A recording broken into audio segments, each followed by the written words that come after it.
basketball. Alrighty, I just hit the wrong button, so let me just wait for that to fix. We are doing lesson 4.6, and students just did the warm-up here, doing a quick sketch of what they discovered from their exploration yesterday. Okay, so what we noticed is that these tangent and cotangent curves have these asymptotes because they have certain angles where their trig ratio is undefined. We talked about, tangents y over x. Every time x was 0, we had this undefined value creating asymptotes on our graph. Okay, so just as a quick sketch, if I count out by pi's over 2, tangent had asymptotes at negative pi over 2 and pi over 2, and then every odd multiple of pi over 2, like that, is where the asymptotes were for tangent. And again, we're just doing a quick sketch. And then halfway between all these asymptotes, we noticed we had intercepts, or we had zeros. And then really quick at pi over 4, tangent was 1, so let's maybe add in those points right here, but it just kind of looked like this squiggly approach the asymptotes. And then that pattern just kind of repeated. And it was just a quick sketch, so if you don't have exact points, something like that is just fine. Okay, and then cotangent looked similar, but since cotangent is x over y, this one had asymptotes where y was 0, so that's at 0, and every multiple of pi. We'll connect this to our unit circle in a second.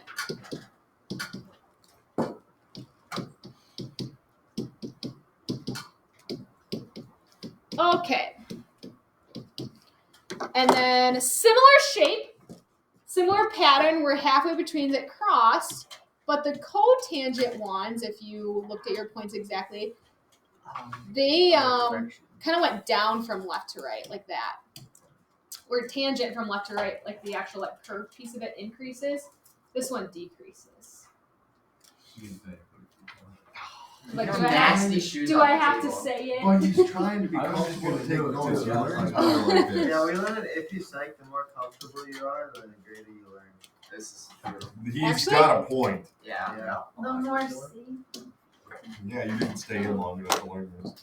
Okay, so here's just a quick sketch of what you discovered yesterday. So let's break down these two. We'll start with tangent, and then we'll kind of break down cotangent, the characteristics. We'll graph a couple, and then we'll move on. It's gonna be fun. You've said that so many times. Yeah, I think you say that every time. One of my students yesterday was like, I've never heard anybody say that math is fun. I was like, I literally say that every day. This is proof that you don't listen when I talk. He's like, I mean, besides you. Okay, so tangent. That was good.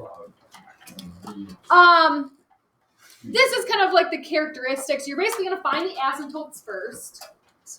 And then halfway between all the asymptotes, we'll graph the intercepts, and then we'll locate some characteristics of it. So let's go ahead and sketch just like the parent function, if you will, for tangent. So we have asymptotes at pi over 2. It's pretty much what we kind of just sketched, but we're going to be more accurate here. Negative pi over 2.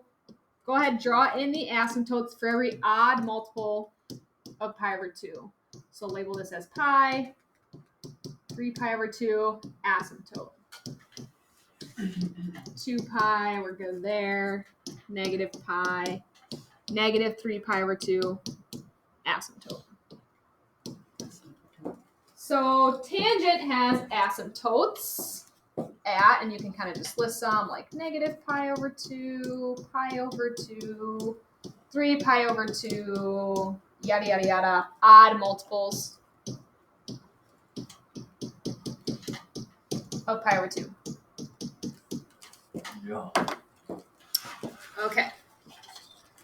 So we talked about, why that occurs, but looking at our unit circle, and we actually wrote this when we talked about tangent values. Basically, at any multiple of pi over 2, whether it's positive pi over 2, negative pi over 2, I'm always going to end up with a y value of 0. Sorry, x value of 0. Tangent's y over x, my bad. Y over x. X value is 0, so I have undefined. Okay, that's why. All right, now when you actually draw the curve in, yes, this is a pattern that halfway between it always has an intercept. So this one has x-intercepts at every multiple of pi. So you should have some more room than I do, but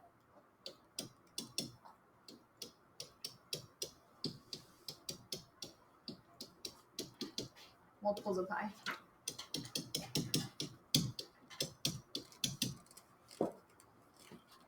And again, if you're going back to our unit circle, we could see at all those multiples of pi, like 0, pi, 2 pi, our tangent value that we wrote down was always 0. Okay, here's kind of the special characteristic. Sometimes there might be a vertical stretch or shrink factor. Okay, so if I have like some number in front here, all that's going to do is like vertically like stretch out those like squiggly pieces of this. So for tangent, there's no like amplitude, okay, because there's no like high or low point. There's no like midline. Like our range here is all real numbers. Like it goes off in either direction. But how high or how low the graph goes depends if we vertically stretch or shrink this. So whatever this value in front is here, that's what you're going to plot right here. Okay, so this is always going to be halfway between these two. That should always be your value of like a, whatever a is. So just for our normal tangent function, it's usually a 1 in front there. And at pi over 4, we know tangent has a value of 1. So halfway between the 0 and the intercepts, you're just going to count up whatever that vertical stretch or shrink factor is. Now, tangent rises from left to right. Okay, I have a good way to remember that. More so with cotangent. And then this would kind of just be like negative whatever a is. So maybe mark that on your graph. And then the nice thing is that just repeats. So when we're talking about the period of tangent, remember what a period actually is defined as. It's defined as the length of one cycle. So what do you guys think here? How long is one of these cycles? Pi. Nice, pi. Tangent only has a period of pi. Because this repeating piece, this period is pi. Now, the reason why tangent only has a period of pi, if we think about our unit circle, we could almost think that this curve, the way I think of it, I want to set up our inequality, it kind of starts at negative pi over 2 and ends at pi over 2. This is where my asymptotes are normally like centered around for like one cycle. Okay, and I'm going to set up inequalities like this, just like I did with sine and cosine, where this starts and where it ends. All right, so going back to my unit circle, this is why we only have a period of pi. If I consider starting, I'm trying to do it so you can see the whole unit circle. Zoom out here. If I start this at negative pi over 2, if I kind of start my tangent values here, let's look at them. Undefined, negative root 3, negative 1, negative 3, or negative root 3 over 3, 0, and then it goes to all the positive, then it goes back to undefined, and then that cycle repeats, right? I go to undefined, negative root 3, negative 1, negative, back to 0, and then all the positive values. So it only takes pi for tangent to repeat. Does that kind of make sense? We have all those values, and then that just repeats. So tangent and then cotangent only have periods of pi. Everything else have periods of 2 pi. Legit. Okay, so the only other characteristics we need to look at here, the y-intercept is just 0 for tanny. My domain is all real numbers except the asymptotes. So how I notate this is I just say all real numbers, x cannot be the asymptotes.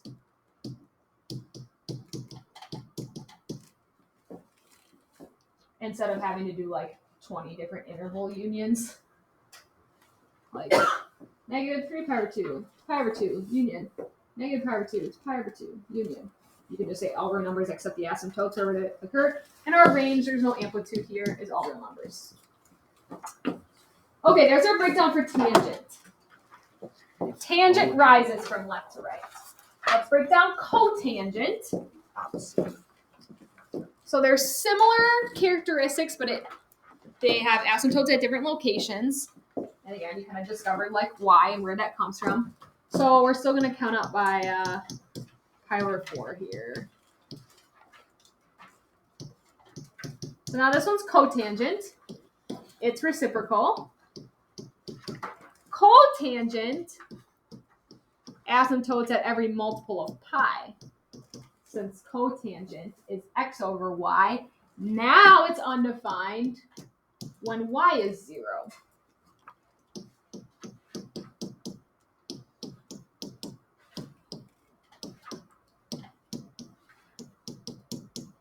Okay, so asymptotes at negative pi, 0 pi, 2 pi, yada, yada, yada, multiples of pi.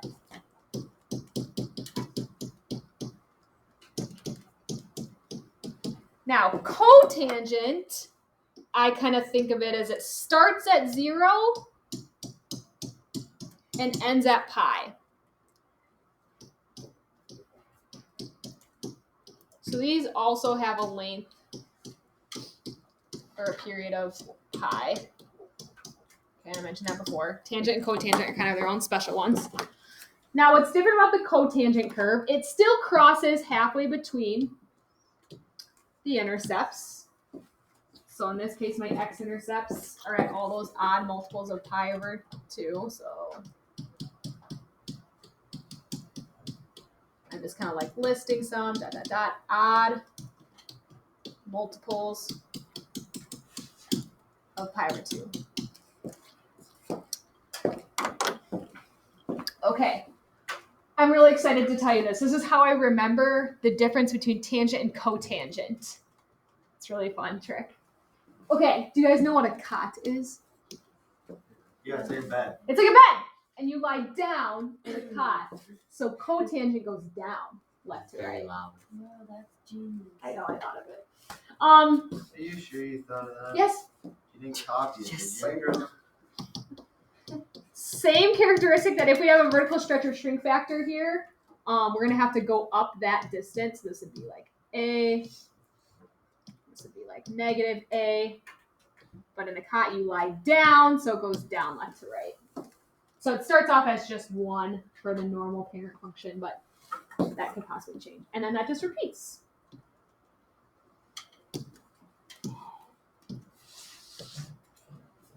Okay, so they still have a period of pi. You can see that if we think of, this one cycle. But it does have kind of like a different starting and ending spot than tangent. So that's just kind of something you have to memorize is like tangent starts at negative pi over 2 and ends at pi over 2 for its normal like asymptotes where it starts and finishes, and cotangent is 0 to pi. Every other function is 0 to 2 pi for like setting that up, except tangent and cotangent. Okay, here the y-intercept, we don't have one because we have an asymptote there. And then my domain is all real numbers except the asymptotes.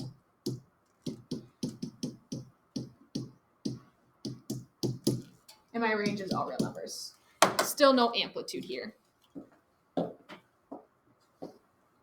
Fun, right? Definitely. What's the y? There is not one because there's an asymptote. Okay, so let's just practice ones with like some transformations on it. Identifying where the asymptotes would be in the new period length before we actually start to graph them. Okay, so it does matter if we have tangent or cotangent, and I could pull up on Desmos here, but what's going to affect where my asymptotes are? Is it going to be a vertical stretch or shrink or a horizontal stretch or shrink? Horizontal, right? Okay, so anything inside with my transformations here, anything inside here is going to affect my asymptotes. So we do this just like with sine and cosine, where we set up our interval, but here's what's different is tangent technically starts its normal asymptote at negative pi over 2, and pi over 2 is kind of where it ends. So we're going to apply any horizontal transformations, which here we just have to divide everything by 2. So this is going to be a horizontal shrink, which means my new asymptotes are going to be located for just one cycle at negative pi over 4 and pi over 4. So it is going to horizontally shrink it a little bit. So that's where my new asymptotes are going to be. And we're just going to list them for one cycle because obviously there's like infinitely many. You can just say positive or negative pi over 4. Okay, now the period is the length of that cycle. So think fractions. If you start at negative 1/4 and you finish at 1/4, what's that length? Half. Yep. So pi over 2 is the period.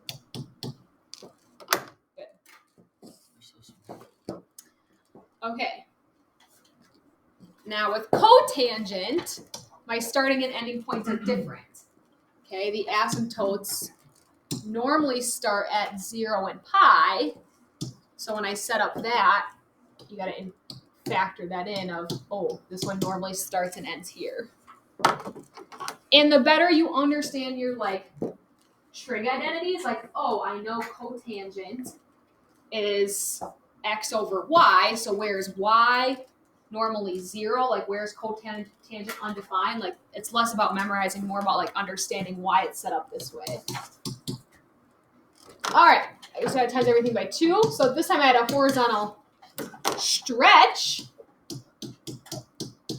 that my new asymptotes are going to be. No shifts or anything yet. We will do some shifts. Oh, wait, actually, I don't think we do shifts with these ones. I think it's just, I don't know. Yeah, I can't remember. Plus or minus 2 pi? 0 and 2 pi, not plus or minus, because that'd be different. Period? 2 pi, yep. Good. So this number in front here, folks, all that's going to do is going to kind of like vertically stretch or shrink it. It's just going to change these points right here where we plot those points. So if I have 2 for tangent, I would go like up here 2 and down at negative 2. I mean, obviously that's cotangent, but that's the only thing that would affect. Okay, let's try a couple more.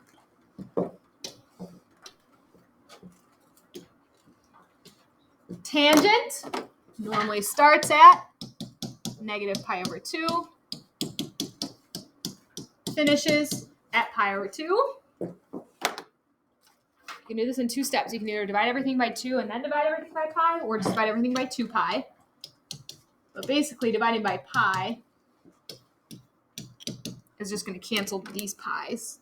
So you have 1/2 being divided by 2, which is 1/4.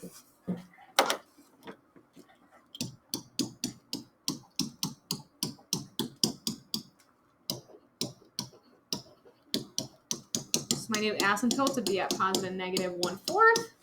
Kind of similar to the last one, just not in terms of pi. And that can happen. We've seen that happen with sine and cosine. Period.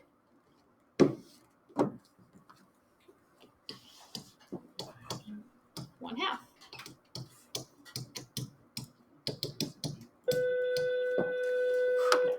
It's me every time. One semester down and I still get startled. Okay, last one. So I know this feels easy, but I guarantee some of you guys will mix up cotangent and tangent. So you just, like I said, you're just gonna have to know those starting and ending positions. Here I would divide everything by 3. So I do have another horizontal shrink here.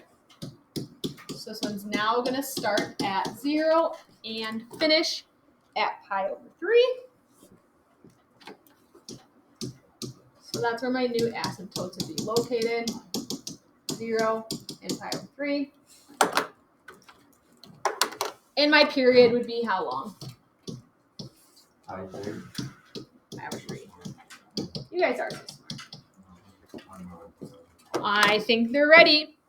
I think they're ready to graph. It's because you took too fast. You went too fast.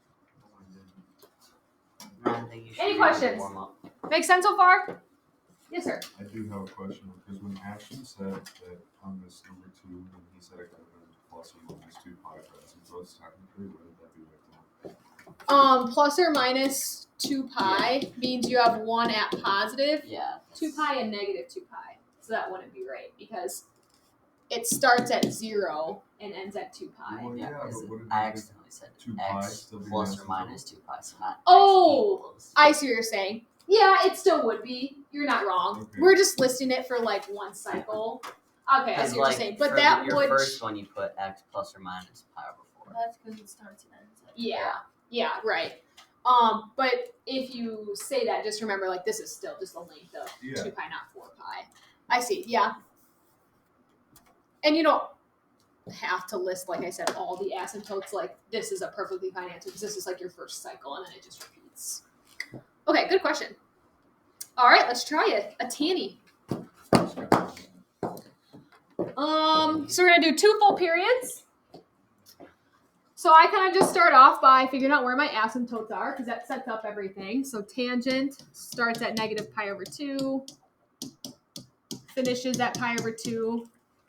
So here I'm gonna divide everything by 3. Which will make it starting at pi over 6, ending at pi over 6. Okay, so here's how I kind of spatial reasoning my tangent and cotangent. I count 2 boxes over, and I call that an asymptote. So that's me negative pi over 6. And I count 2 boxes over and call that pi over 6. I kind of just use 4 boxes because it's really easy to take halves of. So you going by 12? Yes.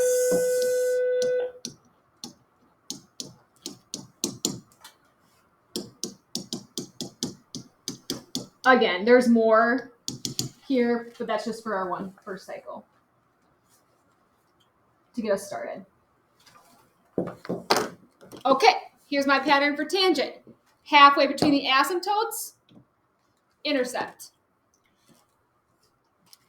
Tangent goes up from left to right, because cotangent goes down. You lie down in a cot. Now halfway between this, you gotta check, do I have any vertical stretch or shrink? It is. I gotta go up 2.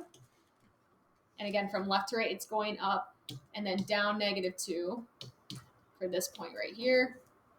And try to make it curvy. I know sometimes it's kind of hard. Approach the asymptotes. That's all you got to show me for one cycle, but we do need 2 full periods. So we're just going to repeat this. And you can either go like to the left or to the right for tangent. I usually just kind of go one more to the right. Okay, folks. So Math. well, what is my period here? Let's talk about that. A third. A third. Negative 1/6 to positive 1/6. 2/6, which is a third. Math. All right. So this would be 1/6, 2/6, 3/6 would be at pi over 2 would be my next asymptote. So again, you don't have to list these. I mean, you can if you want to, but that's just more to help you get started. But do at least like label that. Okay, just like for sine and cosine, like at least just label your x and y axes. And then repeat this pattern. Halfway between here. Intercept. Halfway between that, we go up 2 and down 2. And that's all. Yes. My one. Domain. And ring. All real numbers Except except for the asymptote. at the asymptotes. So let's just list the ones we have here. But do ... because there's obviously going to be more. All real numbers except at those asymptotes. Range? All reals.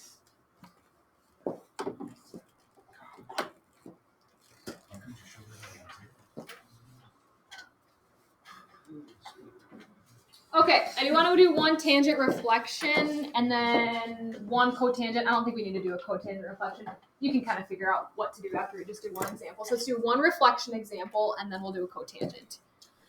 So remember, when you see this negative in front, you should have little like sirens going off in your head like, oh, I got to do a reflection, just like we did with sine and cosines. Oh, those are the sirens in your head. I get it. I thought it was funny. No. Okay. Let's figure out where these asymptotes are.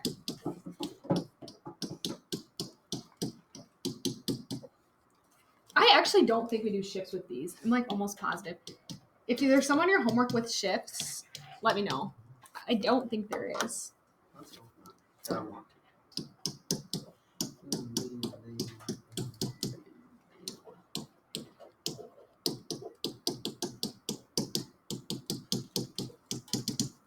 Okay, this will just help us get started. 1/2. So our x-axis is just not going to be in terms of pi. That's okay. Negative 1/2. Oh no, usually I do. Oh no, I do 2 boxes.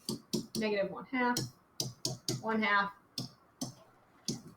Draw on those asymptotes. Yes, period would be 1.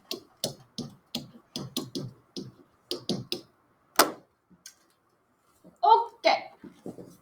Halfway, crosses, halfway, whatever the A value is, but since it's reflected, picture this, it's reflected over the x-axis, so like normally it'd be here and here at 1 and negative 1, but it's reflected, now this one's actually going to go down, so it almost looks like a cotangent.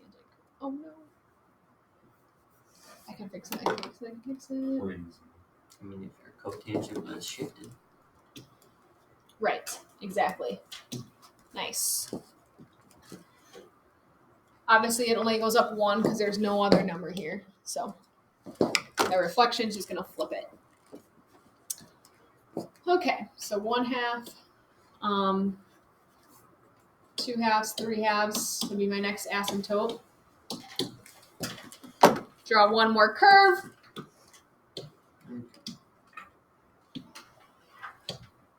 Are these fun? They're a blast. I know, they're easy. Wait, don't forget about domain and range. Oh, my bad. Hey, you know what? All real numbers, except the asymptotes. Range all reals. Ooh, X candy.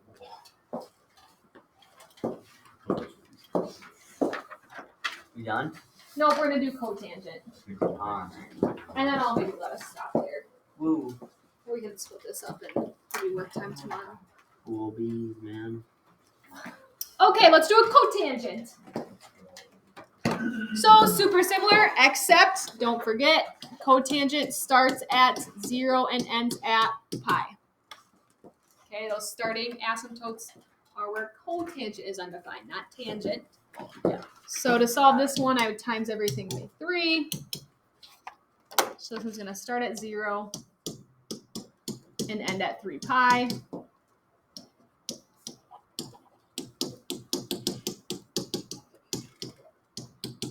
Giving me a period of 3 pi.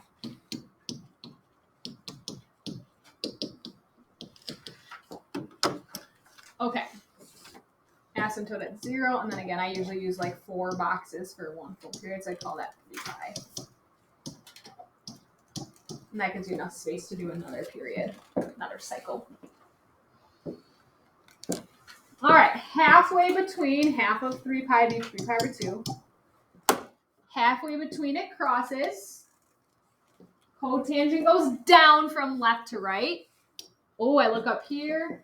So I would start up here at 2. Negative 2 here.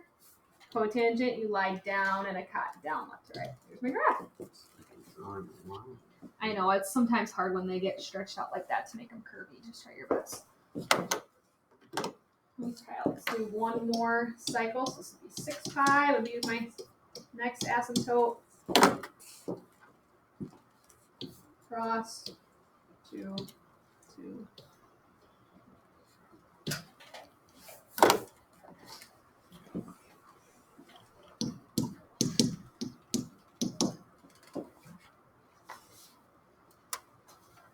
Okay, domain, all real numbers, disclude the asymptotes.